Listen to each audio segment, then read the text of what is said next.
बिस्मिल्लाहिर्रहमानिर्रहीम, अस्सलाम वालेकुम। मैं हूं मोहम्मद ज़मीर और आज हमारे साथ मौजूद हैं हरमीत सिंह साहब। आपकी हर दिल अजीज शख्सियत हैं। आप उनको टेलीविज़न न्यूज़ पर भी देखती हैं रिपोर्टिंग की शक्ल में, और अक्सर औक़ात पाकिस्तान के कोई इश्यूज़ हों या फिर कश्मीर का कोई मसला हो या फिर जो हमारी सिख कम्युनिटी है उसके हवाले से हमेशा जो मज़लूम की आवाज़ होती है, हरमीत सिंह साहब उसको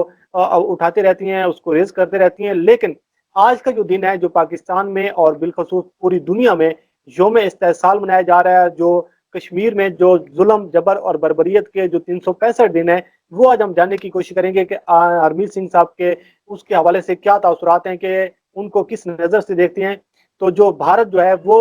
जो भारत का जो मुस्तकबिल है वो किस हवाले से देखते हैं। तो हरमीत साहब, आपका वक्त देने का बहुत शुक्रिया। बहुत शुक्रिया ज़मीर। हमेशा हम देखते हैं आपकी वीडियोज़ में, आपके जो मुख्तलिफ प्रोग्राम होते हैं उसमें आप भी मज़लूम आवाज़, जो मज़लूम लोग हैं, जो दर्दमंद लोग हैं, उनकी आवाज़ आप बनते हैं। और ये एक सहाफ़ी की पहचान होती है कि वो जो है अपने कलम के ज़रिए, अपने माइक के ज़रिए, अपनी आवाज़ के ज़रिए उनकी आवाज़ बने। और आपने मुझे मौका दिया आज के इस अहम मौके पर, तो मैं आपका भी शुक्रिया अदा करना चाहूँगा और आपके चैनल का। वेलकम। अच्छा हरमीत साहब, सबसे पहले ये बताइएगा कि आज इस्लामाबाद में और पूरे पाकिस्तान में, पूरी दुनिया में यौम इस्तेहसाल बनाया जा रहा है। दुनिया को ये बताया जा रहा है कि ये है वो भारत का चेहरा, ये है मोदी का जो चेहरा। तो साथ साथ आप ये बताएं कि जो भारत के जो कश्मीर में जुल्म, जबर और बर्बरियत के 365 दिनों को आप किस नज़र से देखते हैं, और दूसरी जानब हमारे नाज़रीन को थोड़ा सा इस्लामाबाद की जो एक्टिविटीज़ थी आज सारा दिन, वो भी बताइएगा उस हवाले से। जी, बिल्कुल। ज़मीर, सबसे पहले तो बात ये है कि 5 अगस्त 2019 एक ऐसा काला कानून, गैर आईनी और गैर कानूनी तरीक़ाकार अपनाया गया भारत की जानिब से, जब हमने देखा कि आर्टिकल 370 के खात्मे के बाद मसला क्या हुआ? मसला ये हुआ कि कश्मीरियों की जो हक़ खुदइरादियत थी, उनसे छीन ली गई। यानी जीने का जो हक़ था, वो उनसे छीन लिया गया। और अगर हम बात करें, आज पूरे पाकिस्तान में यूम इस्तेहसाल मनाया गया। कल रात जो पार्लियामेंट में आपने देखा कि फर्स्ट टाइम 3D प्रोजेक्शन की गई। मैं भी वहाँ मौजूद था और वहाँ पे वो ज़ुल्म की जो दास्तानें भारत मुख्तलिफ तरीके से रकम कर रहा है, तो वो भी दिखाई गई पूरी दुनिया को। पूरी दुनिया की मीडिया जो है, इंटरनेशनल मीडिया भी वहाँ पे मौजूद थी और पूरे पार्लियामेंट में वो विजुअल जो है वो दिखाए गए। तो उसके बाद आज सुबह की अगर मैं बात करूँ, तो पूरे पाकिस्तान के मुख्तलिफ शहरों में हमने देखा कि मुख्तलिफ रैलियाँ निकाली गई, उसके साथ-साथ एहतजाज किए गए। भारत के खिलाफ, नरेंद्र मोदी के खिलाफ एहतजाज किए गए, कश्मीरियों के हक में रैलियाँ निकाली गई। तो आज सुबह इस्लामाबाद की अगर मैं बात करूँ, तो इस्लामाबाद में हमने देखा कि जो तहरीक इंसाफ की, यानी गवर्नमेंट तहरीक इंसाफ की, तो क़यादत भी उनकी हमने देखा कि दफ्तर ख़ारजा से वज़ीर ख़ारजा शाह महमूद कुरैशी की क़यादत में अली अमीन गंडापुर जो वज़ीर उमूर है कश्मीर के, उसके साथ-साथ माविन ख़ुसूसी मोईद यूसुफ उनके हमरा थे। और ये जो वाक़ था, मुज़ाहमती वाक़ थी, ये दफ्तर ख़ारजा से शुरू हुई और पीएम सेक्रेटेरिएट तक ये वाक़ जब पहुँची, तो इसकी क़यादत सदर मुमलिकत डॉक्टर आरिफ अलवी ने सँभाली। उसके साथ-साथ हमने देखा कि उनके साथ चेयरमैन सेनेट सादिक संजरानी और साथ-साथ जो स्पीकर कौमी असम्बली है असद कैसर और दीगर जो क़यादत थे पार्टी की, जो मिनिस्टर्स हैं, वो भी इस क़यादत में शरीक हुए, इस रैली में शरीक हुए। और इस रैली में हमने तो ये देखा हरमीत कि साहब, आपने जब आप रैली में मौजूद थे, वहाँ पे जो पाकिस्तान की जो सियासी शख्सियात हैं वो भी मौजूद थी। आपकी किसी से बात हुई हो सदर पाकिस्तान से या वज़ीर ख़ारजा से या बाकी लोगों से? क्या तासुरात थे? क्या उनके जोश थे? क्या जज़्बा थे? और क्या वो यौम इत्तिसाल के मौके पर उनसे कोई बातचीत हुई आपकी? देखो, कुछ मिनिस्टर से बात तो मेरी हुई, सदर पाकिस्तान का कि हमने उन्होंने खिताब किया, वो खिताब भी मैं अपने आपके जो नाज़रीन हैं, हमारे जो नाज़रीन हैं, उनको भी शेयर करेंगे। लेकिन मुख्तसर सी बात जो कुछ मिनिस्टरों से हुई, तो उनका यही कहना था कि ये दिन जो है, हम देख रहे हैं कि पूरा भारत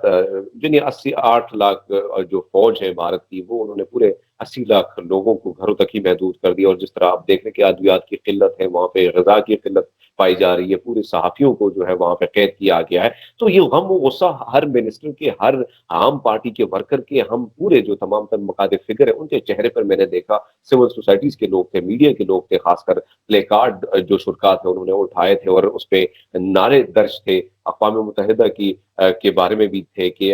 कब उनकी आँखें खुलेंगी, कब उनके जो है ये ज़ुल्म और जो जो दास्तान भारत रक़म कर रहा है। तो ये तमाम तर चीज़ें तो थी और साथ-साथ में नारेबाज़ी भी की गई शुरा की जानिब से। मोदी हिटलर मोदी के नारे लगाए गए, ख़ासकर जो हमने देखा कि डी चौक में जब ये एहतिताम पजीर होने वाली थी ये रैली, तो डॉक्टर आरिफ अलवी ने भी इससे खिताब किया, वज़ीर ख़ारजा शाह महमूद कुरैशी ने भी इससे खिताब किया और उनका ये कहना था कि कल तो यानी यौम एहतिसाल का ये दिन मनाने का मकसद एक ही है कि क्योंकि पूरे 365 दिन गुज़र गए हैं, क्योंकि कितना मुश्किल होता है। हम देखें तो कोरोना वायरस की वबा की जब भी फूटी तो हम भी घरों तक ही महदूद हो गए, तो कितनी तकलीफ़देह होती है जब आपके पास खाने-पीने की अशिया ना हो, ऊपर से आग बरसाते गोले भी आप पर गिरे, ऊपर से आपके बच्चों को उठा दिया जाए, बेगुनाह उनको मावरा अदालत में कत्ल कर दिया जाए। तो यकीनन ये खिताबात जो थे वहाँ पे जितने भी शुरका थे उन्होंने तो नारेबाज़ी भी हरमीत की और ये साहब, आप बिल्कुल सही बात कर रहे हैं। आपने जो सारी सूरत हाल है वो आप इस्लामाबाद की बता रहे हैं, लेकिन आप एक सिख कम्युनिटी होने के नाते और क्योंकि आपके काफ़ी सारे रिलेटिव जो हैं वो भी भारत में मौजूद हैं, जिन पर नरेंद्र मोदी को मुसल्लत कर दिया गया है, तो जो मकबूजा कश्मीर के जो मासूम शहरी हैं, जो नहीते शहरी हैं, उनके जो 365 दिन है जुल्म के, जबर के, बर्बरियत के, उनको आप किस नज़र से देखते हैं आप? ज़मीर अगर देखा जाए तो ये जंग जो है, ये कश्मीरियों पे जो ज़ुल्म की दास्तानें हैं, ये जो जिस तरह वो फेस कर रहे हैं तमाम तर चीज़ों को, अगर हम देखें तो पिछले 73 साल से ये सिलसिला चल रहा है, बल्कि उससे पहले का चल रहा है। और जब पार्टीशन हुई तो उनकी जो सोच थी, यानी वो जो चाह रहे थे वो बिल्कुल नहीं हुआ। कश्मीर की जो आवाम थी उनका हक उनसे छीन लिया गया। तो मैं समझता हूँ कि इस वक़्त अगर 365 दिनों की मैं बात करूँ, यकीनन बड़ा मुश्किल होता है being human, being a journalist, अगर मैं बात करूँ, तो वहाँ पे मेरी जब बातचीत हुई होती है वहाँ के शहरियों के साथ, वहाँ पे लोगों के साथ, तो आप खुद अंदाज़ा लगाएँ जिस कर्ब से, जिस तकलीफ़ से वो लोग इस मराहिल से, मुख्तलिफ़ मराहिल से वो गुज़र रहे हैं, तो यकीन मानिए कि अगर देखा जाए तो ये चीज़ हमने अपने पाकिस्तान में भी, जब तालिबान की गवर्नमेंट आ गई थी, तालिबान ने हमला कर दिया था हमारे सवात के एरिया में, तो वहाँ पे ये कर्फ्यू, हल्की-फुल्की कर्फ्यू हमने देखी है, वो सूरत-ए-हाल हमें भी देखी है। तो कितना मुश्किल होता है कि अगर हम वहाँ पे देखें, उनकी सिचुएशन देखें, जिस तरह नौजवानों को उठा दिया जाता है, बेगुनाह नौजवानों को उठा दिया जाए, उनको दहशतगर्द जो है मावरा अदालत कत्ल किया जा रहा है। तो ये तमाम तर चीज़ें पूरी दुनिया से ढकी-छुपी नहीं है। और अगर आपने मोदी की बात की तो उसमें कोई शक नहीं है कि वो जो नज़रिया लेके आए, और एक और चीज़ हमने देखी कि भारत में न सिर्फ़ जो आरएसएस के जो नज़रियात पे कारबन हिंदू हैं, वो तकरीबन इस कश्मीर के इस जो 3 आर्टिकल 370 के खात्मे में, तो वो उसके हक में नज़र आए। लेकिन हमने देखा जो पढ़े-लिखे हिंदू हैं, जो पढ़ी-लिखी कौम है भारत की, उन्होंने नरेंद्र मोदी के खिलाफ नारेबाज़ी दिल्ली में की। आपने देखा होगा कि एक बहुत बड़ा मजमा जमा था वहाँ पे, मुसलमान, सिख, हिंदू, क्रिश्चियन पूरी कम्युनिटी वो उनके साथ थी। और अभी भी अगर आप बात करें तो कश्मीर के जो पंडित हैं, वो भी कश्मीर जो नरेंद्र मोदी ने जिस तरह हिकमत अमली अपनाई उसके वो खिलाफ हैं, और बार-बार वो इसके खिलाफ एहतजाज कर रहे हैं। और अगर देखा जाए तो अब जो एक नई पॉलिसी, डोमिसाइल की पॉलिसी अपनाई जा रही है भारत हुकूमत की जानिब से, यानी उन लोगों को आबादकार किया जाएगा, आबादकारी उनकी की जाएगी जो आरएसएस के लोग हैं, वो जो हिंदुत्व की पॉलिसी पर अमल पैरा हैं, उनको आबाद किया जाएगा। यानी जो कश्मीर में अक्सरियत है, उनको अक़लियत में बदलने के लिए एक नई चाल भारत की जानिब से जो है वो रचाई जा रही है, और अनकरीब वो भी उसमें कामयाब जो है हो जाएँगे। लेकिन अगर हम देखें यहाँ पे हमारी पॉलिसी, अगर पाकिस्तान की हम बात करें, तो हमारी जो कुछ कमज़ोरियाँ हमारी हैं, इसमें कोई शक नहीं है कि हमारी ख़ारिजा पॉलिसी की नाकामयाबी की वजह से जो ये एक बहुत बड़ा खित्ता है, हमारे अभी तक उनको आज़ादी की जो सूरज तुलू होना था, वो थोड़ी-सी उसमें वक़्त लगा है। लेकिन मैं समझता हूँ कि इमरान खान ने जिस तरह कोशिशें शुरू की हैं, जिस तरह वो बार-बार इंटरनेशनल मीडिया को कश्मीर के मसले पे ले आता है और टेबल टॉक की तरफ ले आ रहा है, क्योंकि जंगों से अभी तक किसी दुनिया में कोई जो है कुछ बना नहीं है। तो मैं समझता हूँ कि खान साहब ने जिस तरीके से वो प्लेटफ़ॉर्म फराहम कर रहा है, पूरी दुनिया को बता रहा है, और जिस तरह अगर उन्होंने ताकत का इस्तेमाल किया आपको याद होगा जो उन्होंने उस अभिनंदन के ज़रिए वो जहाज़ जो है, उस ताकत का इस्तेमाल भी हमने किस तरह उनको जवाब दिया, क्योंकि हम समझते हैं कि हरमीत साहब, ताकत से ही आप बात सही कह रहे हैं कि ताकत के बलबूते पर और जंगों के बलबूते पर आप किसी भी मुल्क को आजकल के दौर में फतह करना बहुत मुश्किल होता है। तो ये जो ताकत का जो नशा है सर, जो नरेंद्र मोदी जिस तरीके से उसने पिछले 1 साल से कश्मीर में जो जुल्म किया, जबर किया, बर्बरियत की, आप समझते हैं कि उसको कोई कामयाबी मिली है, या अभी भी जो उसके अंदर जो खौफ है, जो एक डर है कि आज 5 अगस्त के मौके पर 2 दिन पहले उन्होंने मजीद फौज जो है वो भारत से मकबूजा कश्मीर भेजी गई, फिर उसके बाद वहाँ की इंतजामिया को हाई अलर्ट कर दिया गया। तो 1 साल पूरा जो कर्फ्यू लगाने के बावजूद पिछले 70 सालों से लाखों की तादाद में जो फौज है वहां पर रखने के बावजूद भी फिर इंडिया क्यों परेशान है, क्यों खौफजदा है, इसकी वजूहत आपको क्या नजर आती है? देखिए ज़मीर, अगर आप देखें, अगर ज़बरदस्ती आप किसी की ज़मीन जो है वो कब्ज़ा कर सकते हैं। लेकिन आप जो है ज़बरदस्ती उनके दिल-ओ-दिमाग पे आप राज कायम नहीं कर सकते। यही मसला है, यही वजह है कि हुकूमत की जानिब से, जो भारतीय हुकूमत की जो पॉलिसियाँ हैं, जिस तरह आपने कहा कि मज़ीद उन्होंने फ़ौज जो है दोबारा वो बुलाई है, और हम देख रहे हैं सारी चीज़ें आपके सामने हमारी नज़र से भी गुज़र रही हैं। मसला सिर्फ़ एक ही है, क्योंकि कोशिश यही थी कि हम ताकत के ज़रिए इस मसले को दबाएँगे दबाएँगे तो जो लोग हैं, जो एक्टिविस्ट हैं, जो आज़ादी के मतवाले हैं, वो दब जाएँगे, लेकिन ऐसा नहीं हुआ। हम देखते हैं कि अगर एक बुरहान वानी शहीद हुआ, तो कई बुरहान वानी पैदा हुए और वो शहादत के का जाम नोश भी कइयों ने की और कर भी रहे हैं। तो इसका मकसद ये है कि आप किसी को ज़बरदस्ती तो अपनी हुकूमत, उस पे तसल्लुत जो है वो बड़े अरसे तक नहीं कायम कर सकते, वक़्ती तौर पर आप कर लेते हैं। और मैं हमेशा ये बात ज़मीर करता रहता हूँ कि आज़ादी के लिए कुर्बानियाँ दी जाती हैं, वक़्त लगता है, टाइम लगता है, और ज़ुल्म और इन चीज़ों को भी सहना पड़ता है। लेकिन आज़ादी का सूरज जो है, वो यकीनन एक ना एक दिन तुलू होता है। और अब अगर देखा जाए, जो मोदी की पॉलिसी है, अगर आप हिंदुस्तानी वो चैनल जो बिल्कुल एक तो गोदी मीडिया बन गया पूरा, मोदी और गोदी मीडिया, उसको गोद मोदी ने पूरी गोद में ले लिया, एक तो वो चैनल है। लेकिन अगर एक उन चैनल को आप देखें जो एक अच्छे सहाफ़ी हैं, उनकी अगर आप देखेंगे, वो जो पॉलिसी है मोदी की, वो पूरे भारत में भी उसके खिलाफ एहतजाज किए जा रहे हैं, पूरे भारत उसके खिलाफ है। लेकिन अभी मोदी की जो सोच है, या वहाँ के जो आरएसएस की जो सोच है, या रा के ज़रिए जिस तरह इस हुकूमत को कंट्रोल किया गया है, पूरे लोगों को कंट्रोल किया, कमाल किया गया है, तो मैं समझता हूँ कि भारत की खुद की जो पढ़ी-लिखी अवाम है, वो इसके खिलाफ है। और मैं हमेशा एक बात करता रहता हूँ कि जो सोच नरेंद्र मोदी लेके आ रहा है, तो हमें ज़रूरत नहीं है इससे लड़ने की, क्योंकि यही सोच है जो इस हिंदुस्तान के लिए, ग्रेटर जो हिंदुस्तान का वो नारा लगा रहे हैं, ये उसके लिए बड़ी नुकसानदेह साबित होगी, क्योंकि आप लोगों को तक़सीम कर रहे हो। जब तक़सीम होगी, तो फिर आपके खित्ते भी तक़सीम होंगे, आपकी रियासतें भी तक़सीम होगी, क्योंकि जब आप दिलों को जोड़ने से नहीं बल्कि तोड़ने की बात करते हो, तो यकीन माने वहाँ पे, जैसे आप देखते हैं कि खालिस्तान की अगर हम बात करें, हम दीगर रियासतों की बात करें, तो ये रियासतें दोबारा उठ खड़े होंगे, यहाँ के जो जियाले हैं या मतवाले हैं, वो दोबारा खड़े होंगे, और दोबारा ये एक्टिवेशन जो है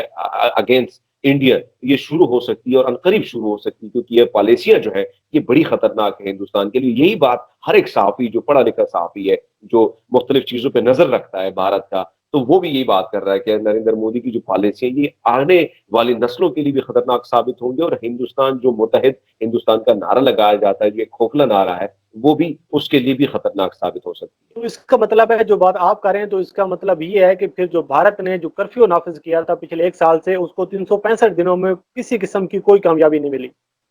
एग्ज़ैक्टली, मैं वही बात कर रहा हूँ कि आप उनकी कोशिश यही है कि जो नौजवान बाहर भी निकलते हैं, तो उनसे भी उनको खौफ लाहक है। आपने देखा एक छोटा-सा बच्चा जिसकी तस्वीर वायरल हुई थी, हमने भी सोशल मीडिया पे उस पे लिखा था, आपने भी लिखा था, कई दोस्तों ने लिखा था, तो ये देखें ना, ये इनकी मजबूरी है, इतना खौफ है भारतीय फ़ौज में, इतना खौफ उनकी सरकार में पाया जा रहा है कि एक छोटा-सा बच्चा, एक बुज़ुर्ग-सा दादा, जो कि नाना जो उसका कहीं जा रहा था अपने बच्चे की शॉप के लिए, नवासे के लिए कुछ लेने-देने के लिए, तो उसको किस तरह बेदर्दी से शहीद कर दिया गया। तो मैं समझता हूँ कि अब उनको हर कश्मीरी में एक वो जो फाइटर होता है आज़ादी का, वो नज़र आता है, और यही वजह है कि वो ये नहीं देखते कि वो फाइटर है या नहीं है, लेकिन वो उसको शूट करते हैं, उसको घर तक या किसी जेल खाने में डाल देते हैं, और ज़बरदस्ती वो दिखाया जाता है। क्योंकि हम देख रहे हैं कि हिंदुस्तान का नुकसान बहुत ज़्यादा, कई आर्मी के लोग उनके हलाक हुए हैं, वहाँ पे हमने देखा कई लोग जो हैं उनके, जितने भी आर्मी, बड़ा नुकसान हुआ है, काफ़ी आर्मी जो है वहाँ से जाने से गुरेज़ कर रही है। वो डर रहे हैं कि वहाँ कश्मीर में हालात ख़राब है, उनके घर वाले उनको इजाज़त नहीं दे रहे हैं। लेकिन हम ये देख रहे हैं कि वो कुछ पॉलिसियाँ ऐसी, वो आपके सामने भी आई, जो वो डीएसपी था, एक और कर्नल की एक स्टोरी जो सामने आई थी। तो ये वो लोग हैं जो बेगुनाह लोगों को उठाते हैं, और लोगों को सिर्फ़ मीडिया, जो गोदी मीडिया, उनको ये दिखा कि हमने फलाना टेररिस्ट पकड़ लिया, फलाना आतंकवादी पकड़ लिया, लेकिन हकीकत ये है कि ये मासूम लोगों को पकड़ रहे हैं। जो फाइटर हैं, वो खौफ तो पूरे भारत में पाया जा रहा है, और अगर मैं समझता हूँ कि अगर भारत ने इस तरह तंग करने की कोशिश की, तो कश्मीरी जो है वो रास्ता अपना लेंगे, जो भारत के लिए बड़ा नुकसानदेह होगा, और वो हम उस चीज़ से गुज़र चुके हैं। अगर ये खुदकुश बमबार की सूरत में निकल जाते हैं, पूरे हिंदुस्तान में फैल जाते हैं, या दिल्ली पर कब्ज़ा जमा लेते हैं, तो बड़ा मुश्किल होगा इनको कंट्रोल करना। कोशिश ये होगी कि टेबल टॉक होनी चाहिए। मोदी सरकार अगर टेबल टॉक नहीं करेगी, लोगों को तंग करेगी, तो फिर वो वही बात है कि जब इंसान तंग हो जाता है, तो फिर वो जंग की आमद हो शुरू हो जाती है। तो मैं समझता हूँ कि ये हालात मज़ीद, अगर इस तरह सिचुएशन भारत रखने की कोशिश कर रहा है, तो ये तबाहकारियों की तरफ जाएगा, और ये तबाहकारियाँ सिर्फ़ हिंदुस्तान की नहीं होंगी बल्कि खित्ते में जो अमन है इसको भी तबाह कर दिया जाएगा, लेकिन सबसे ज्यादा नुकसान होगा तो भारत का होगा। अच्छा, आप बतौर सिख कम्युनिटी हरमीत साहब, कश्मीरी आवाम को आज के दिन जहाँ पूरी दुनिया में, पूरे पाकिस्तान में योम इस्तेसाल मनाया जा रहा है, उनके साथ इज़हार यकजहती की जा रही है, आप उनको क्या पैगाम देंगे? क्या आप भी उनके साथ खड़े हैं और उनको सपोर्ट करते हैं? उनकी जो आज़ादी की जो जद्दोजहद है, जो उन पर जुल्म किया जा रहा है, जो उनके साथ एक ज्यादती की जा रही है, क्या आप भी उन्हीं के साथ खड़े हैं? आपकी कम्युनिटी भी उन्हीं के साथ खड़ी है? ज़मीर, बीइंग अ सिख, अगर आपने मुझसे सवाल किया तो मैं पूरी कम्युनिटी की बात अगर मैं करूँ, तो हम पे तो ये लाज़िम है कि जहाँ पे ज़ुल्म हो, अगर आपने देखा होगा सिखों के पास एक किरपान होती है, उस किरपान का मतलब ये नहीं है कि अपनी प्रोटेक्शन करनी है, आपने मज़लूम की आवाज़ बननी है। तो अगर हम कश्मीर की बात करते हैं, तो आपने देखा होगा जब ये मामला हुआ 2019 में 5 अगस्त को, तो हमारे जो जिस तरह आपके लिए मक्का मदीना से जो हुक्म जारी होता, उसी तरह गोल्डन टेम्पल यानी हरिमंदिर साहब से जो मैसेज जारी हुआ, जो ज्ञानी थे उनकी जानिब से उन्होंने जो पैगाम दिया, उनका यही कहना था कि सिखों पे अब फर्ज हो गया है कि कश्मीर की जो बेटियां जो मुख्तलिफ यूनिवर्सिटी में हिंदुस्तान में पढ़ रही हैं, जो आरएसएस के गुंडे उनको तंग करे, उनको बाहिफाजत पहुंचाना, उनको खाना खिलाना, उनको रिहाइश देना, ये सिखों पे फर्ज हो गया है। तो उस हुक्म को ताबे करने के लिए हमने देखा कि आपने भी सोशल मीडिया पे देखा होगा कि कई लोगों को, बच्चों को आरएसएस के गुंडों से निकाल के वो बच्चे घरों तक उन्होंने बाहिफाजत पहुंचाई। अभी भी आप देखिए, जब कश्मीर में सैलाब आया तो सिखों ने अपने गुरुद्वारे खोल दिए, कश्मीरियों को रिहाइश दी, नमाज ईद की जो नमाज है वो अदा करने वहां पे उन्होंने अदा की, क्योंकि कई मस्जिदें जो है सैलाब की नजर हो गई थी। तो ये तमाम तर जो ये मुस्लिम सिख कम्युनिटी का जो वहां पे हम देखते हैं कि यूनाइटेड वो पैगाम पूरी दुनिया को जाता है, एक दोस्ती का जो सिलसिला है, ये हमारा और आपका आपका नहीं है। बीच में भी एक शरारत थी, हिंदू की शरारत थी, एक बढ़िया की शरारत थी पार्टीशन के टाइम। लेकिन अब अगर आप देखें, जो हमारा सबसे मुबारक स्थान है, उसकी अगर मैं बात करूं गोल्डन टेम्पल की, तो उसकी बुनियाद एक मुस्लिम पीर मियां साईं मीर ने रखी थी। तो आप ये सोचे, इसका मकसद ये था कि दोस्ती की बुनियाद हमारी अब की नहीं, बहुत पुरानी है। और अगर बात की अपने सिखों की, तो हर मजलूम के साथ, हर कश्मीरी के साथ आज के दिन नहीं, बल्कि आप देखें तो हम कब से हर रैली में आते हैं पाकिस्तान की तरफ से या हिंदुस्तान में। जो सबसे बड़ी रैली निकाली गई, जो सबसे बड़ा धरना दिया, उसको तमाम तर लंगर जो है वो प्रोवाइड किया गया सिख प्रबंधक कमेटी दिल्ली की जानिब से। तो ये एक बहुत बड़ी बात है कि आप स्टेट के खिलाफ उन लोगों को सपोर्ट करें जो स्टेट के खिलाफ है। यानी अगर आप वहां पे देखें, इस तरह की एक्टिविटीज अगर पाकिस्तान में कोई करे, अगर आप उसी को खाना दे, तो यकीनन मेरे ख्याल में आपके लिए आपको भी पाबंद सलासा किया जाएगा। लेकिन सिखों ने बिल्कुल उस चीज की परवाह नहीं की, आरएस के गुंडों की परवाह नहीं की, लेकिन वो वहां के मुसलमान बच्चों के साथ, कश्मीरी बहन भाइयों के साथ खड़े रहे। तो मैं समझता हूँ कि हमारी तरफ से कश्मीरी भाइयों को, बीइंग अ सिख कम्युनिटी, ये पैगाम जाता है कि जहां पे भी आपकी हमारी जरूरत होगी, हम आपके साथ हैं। हमने ऑस्ट्रेलिया में आपके हक में कश्मीरियों के साथ खड़े होकर उनके हक में नारे लगाए, हमने मोदी सरकार के खिलाफ नारेबाजी की। तो इस वक्त जुल्म हो रहा है, जो जुल्म होता है, ज्यादती होती है, तो इंसान का ज़मीर जाग उठता है। जब ज़मीर जाग उठता है तो आप उस मजलूम की आवाज बनते हैं। और मैं समझता हूँ पूरी सिख कम्युनिटी कश्मीरियों के साथ है, हम रहेंगे जब तक ये आज़ादी का जो सूरज है ये तुलू नहीं होता, जब तक कश्मीरियों को आज़ादी नहीं मिलती, उनका हक, जो हक है उनको नहीं मिलता। तो सिख जितने भी हैं, या बीइंग अ जर्नलिस्ट में बात करूं, तो हम उनकी आवाज बनेंगे, चाहे वो आर्टिकल के जरिए हो या हमारे वीडियोस के जरिए हो, या हम बनाते रहेंगे और हम करते रहेंगे। हम खड़े हुए, हमारे भाई हैं, और जुल्म हो रहा है तो जुल्म के खिलाफ आवाज सबको जो है उठानी होगी। अच्छा, लास्ट पे ये बताइएगा कि आज भारत में, उत्तर प्रदेश में भारतीय वजीर आजम जो नरेंद्र मोदी हैं, उन्होंने एक मुतनाज़ जगह पे मंदिर का इफ्तिताह किया है, उसकी संग बुनियाद रखा है। तो आज का जो दिन है, 5 अगस्त का दिन, क्या ये कोई एक शरारत है या फिर एक जो है एक नफरत का बीज बोने के लिए जो उन्होंने कोशिश की है? तो आज के दिन के हवाले से आप क्या कहते हैं कि क्या ये जो उसका मुतनाज़ा जगह का जो इफ्तिताह किया गया है, वहाँ पे मंदिर का किया गया है, तो भारत अब किस जानिब जा रहा है? आप भारत को किस रुख जाते हुए देख रहे हैं, जो मोदी जो है वो भारत को लेकर जाने की कोशिश कर रहा है? क्या ये भारत ने दुरुस्त इकदाम किए? जमीर, ये पहली बार नहीं है। जब 9 नवंबर 2019 की बात है, जब वज़ीर आज़म इमरान खान ने करतारपुर की राहदारी की बुनियाद रखी थी, आई थिंक, तो वहां पे हमने देखा कि उसी दिन राम मंदिर का और बाबरी मस्जिद जो शहीद कराई गई थी, उसी का फैसला एग्जैक्ट उसी दिन किया गया। क्यों किया गया? आपको ये समझना होगा कि जो भारतीय हुकूमत है वो नहीं चाहती, क्योंकि हमने जो करतारपुर साहब का कॉरिडोर खोला, हमने पूरी दुनिया को में अमन का पैगाम दिया कि भाई पाकिस्तान के दरवाजे पूरी दुनिया के लिए खुले हैं, पूरी दुनिया के लोग यहाँ आ सकते हैं, सिखों के लिए खुले हैं, भारत के लिए हमने दरवाजा खोला कि आप आ सकते हैं, हम आपको गले लगाने के लिए तैयार हैं। लेकिन नहीं, मोदी को ये चीज बिल्कुल पसंद नहीं है। वो नहीं चाह रहे थे कि पाकिस्तान का नाम जो पॉजिटिव इमेज है पूरी दुनिया में जाए। उसने एक और शरारत कर दी। आज हम देखें कि यू मिस 5 अगस्त को जिस तरह उन्होंने कश्मीर के साथ किया, आज वो बाबरी मस्जिद की जगह जो राम मंदिर की वो बुनियाद रखें, तो ये वो सोच है जो शर अंगेज है। जो आपको, जो इंसान इस किस्म की एक्टिविटीज में आगे जाता है, आप देखें ये वो दिन है जो एक सियाह दिन है पूरी दुनिया के लिए। उसी दिन इसने एक और ऐसा इकदाम उठाया कि यकीन माने कि हर एक का, हर जी शो इंसान का जो खून है वो उबलता है, क्योंकि ये जो हरकत है ये अमन की तरफ नहीं, बल्कि मोदी स्टिल बाय स्टिल जो कंटिन्यूटी उसकी जो है वो मुख्तलिफ जंगी जुनून की तरफ है, और वो चाह भी रहा है कि कुछ ना कुछ हालात जो है वो बिगड़े। लेकिन मैं हमेशा ये बात करता हूँ कि ताकत का इस्तेमाल मोदी चाहे जितना भी कर ले, हमने उसका जवाब पहले अभिनंदन को चाय पिलाने की सूरत में भी किया, दोबारा भी ये आएंगे तो हम इनको चाय के साथ कॉफी भी पिलाएंगे, बिस्किट भी खिलाएंगे। हमारी तरफ से ऐसे ही पैगाम जाएंगे भारत को, और वो चलते रहेंगे। ताकत का इस्तेमाल जब तक ये करेंगे, हम चाय पिलाएंगे, कॉफी पिलाएंगे, हमारा क्योंकि पाकिस्तान है, पाकिस्तान हमेशा मेहमान नवाजी इसी तरह करता है, जिस तरह हमने अभिनंदन की और वो आज भी हमारी चाय की तारीफें जो है पूरी दुनिया में करता रहता है। तो मैं समझता हूँ कि ये हल नहीं है, ये हल नहीं है। आपको पास ऑप्शन यही है जो वज़ीर आज़म इमरान खान बार बार कहते हैं, आपके पास सिर्फ एक ही ऑप्शन है, और वो ऑप्शन है टेबल टॉक का। जब आप कश्मीरियों को बिठाएंगे नहीं, उनकी लीडरशिप को आपने डाल दिया जेलों में, उनके जो बड़े बड़े लीडर है वो उनको आपने नजरबंद कर दिया, घरों तक महदूद कर दिया। तो जब आप बात नहीं करना चाहते हैं, आप आना चाह रहे हैं लड़ाई की तरफ, तो ये एक भयानक मामला होगा भारत के लिए, नरेंद्र मोदी की पार्टी के लिए। और ताकत जो है ये रशिया भी बहुत दावे करता था, क्या हुआ, क्या रशिया टुकड़े टुकड़े नहीं हुआ। तो भारत की आखिरी दिन जो है ये मोदी की सूरत में आए गए हैं, और मैं समझता हूँ कि मोदी इसी तरह विराजमान रहा तो हालात भारत के टुकड़े टुकड़े जो है वो अनकरीब मैं देख रहा हूँ।